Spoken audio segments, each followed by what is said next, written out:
നാം കാക്ഷിക്കുന്ന മണ്ണിനെ നാം അറിയാതെ പോകുന്നുവോ? ആഹാ, നല്ല മൂടുള്ള സ്ഥലത്താണ്.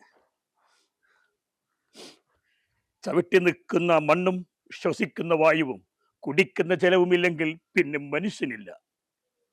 ആ ആ പിന്നെ സീൻ നമ്പർ ഓക്കെ. എന്താ അടിപൊളി. എത്ര സീൻ മൊത്തത്തില്? Okay okay.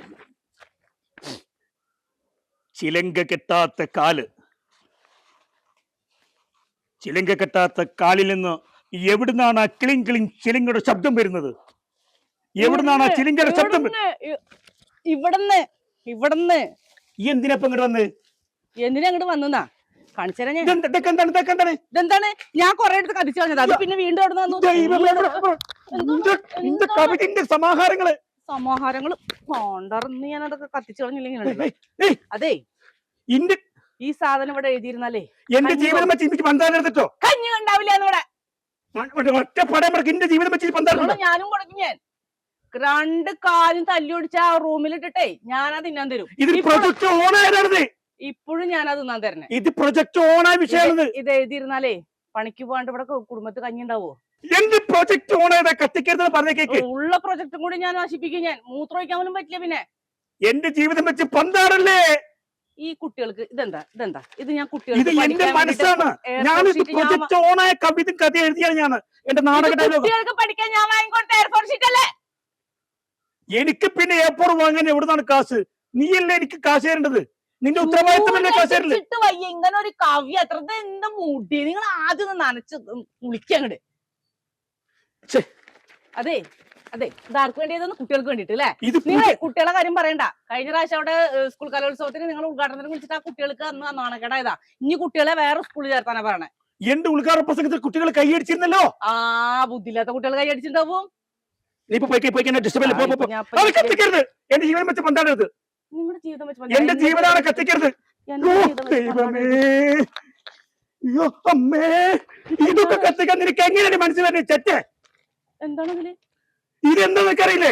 ഞാൻ രാവും പകൽ 5 ദിവസം ഇരുന്ന് ഉറക്കൊളിച്ചുണ്ടാക്കിയ വർക്കാണത്. ഒന്ന് വായിക്കേ. നോക്കൂ, ഇതാ മണിത്താലി കിളിങ്ങുന്നു, ഇതാ മനസ്സിൽ നൊമ്പരം കൊള്ളുന്നു.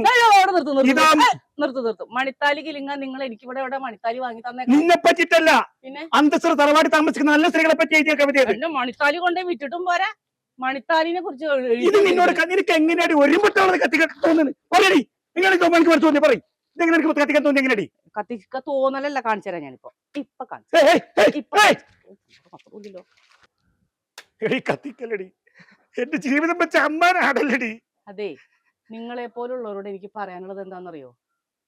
ഈ കലാകാരന്മാരാവണതും എഴുത്തുകാരും കവിതക്കാരും ഒക്കെ നല്ലതാ, ഇല്ലാന്ന് പറയുന്നില്ല.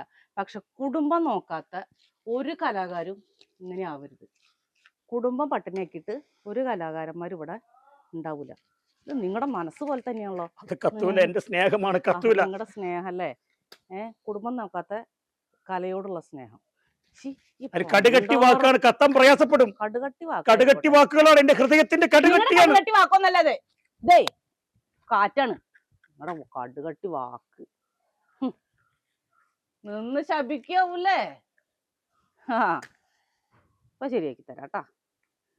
ഹായ്. എന്റെ മനസ്സ്, അതെ, എന്റെ മനസ്സ് കത്തുന്നു. നാളെ മുതൽ പണിക്ക് പോയിട്ട് നിങ്ങൾ കുടുംബം നോക്ക്.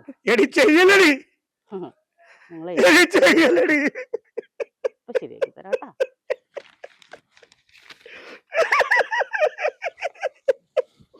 ചിരിക്കാണോ കരയാണോന്ന് പോലും അറിയണില്ല. അതെ, പണിക്ക് പോയില്ലെങ്കിൽ നാളെ മുതൽ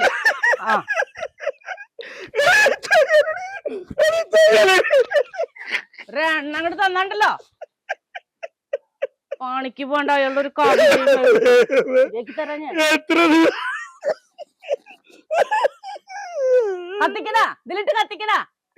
ഞാൻ ഉറക്കം വെച്ചിട്ടുണ്ടാക്കി എന്റെ മനസ്സ് കത്തിച്ച്. എന്റെ മനസ്സ് കാണാത്തൊരു ഭാര്യയാണല്ലോ ദൈവം. ഞാൻ കാണുന്നത് അറിയാമല്ലോ, കുടുംബം നോക്കാത്തൊരു ഭർത്താവിനെ.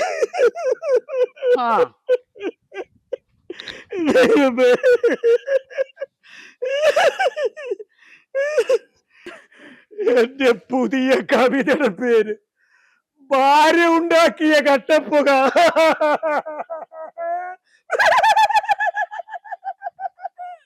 രാജ്യത്തിന്റെ സമാധാനം കാത്തിക്കുന്ന പട്ടാളക്കാർക്ക് പട്ടാളക്കാരുടെ